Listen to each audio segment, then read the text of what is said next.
Well, good morning. Hope you're well wherever you are. Bill McCarthy again, Southwest Indian Foundation.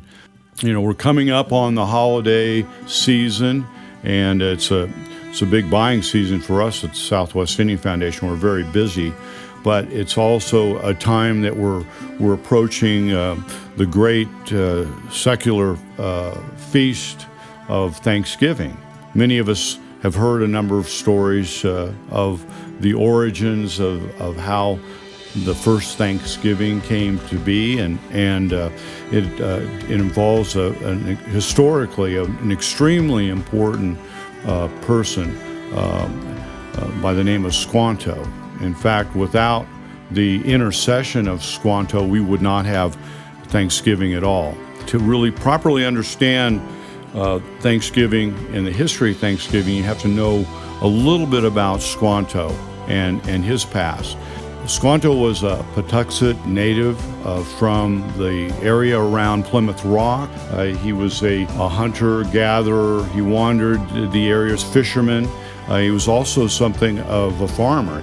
Before the landing of the pilgrims, he was actually kidnapped by a group of traders from England.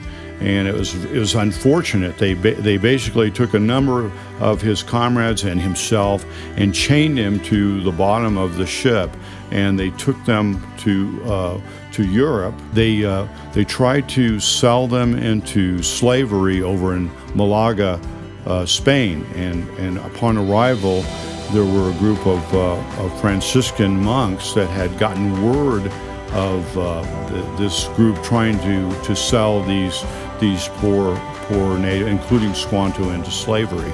So they were ransomed, they were taken, and Squanto was set up, and he learned not only Spanish, but he began to study, and we know this for a fact because he became something of an educated man. After a few years there in Spain, he migrated and learned how to work on a ship. He came through England. He learned English fairly fluently and migrated himself eventually across the Atlantic Ocean back to New England. Earlier on, when the pilgrims arrived, they basically used Squanto was an interpreter. He was a translator, and he was also a peacemaker. He would intercede as a liaison between the various tribes and the English-speaking settlers, and was a magnetic and very persuasive personality. His legacy didn't last long after that, because what had happened in 1620, 1621, there was an extremely hard winter. There was a lot of pestilence and famine. A lot of people died. His whole tribe, there were 2,000 of his tribe members when he had left for Europe, or been taken to Europe, and when he returned, his entire tribe had been wiped out by the plague and pestilence.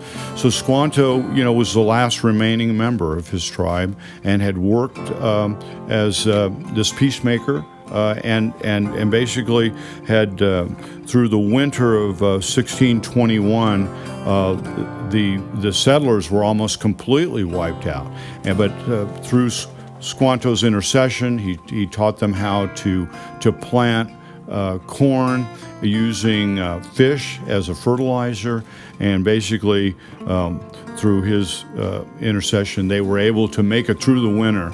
And in fact, the governor of the settlement, William Bradford, basically introduced Squanto as the man who saved the village.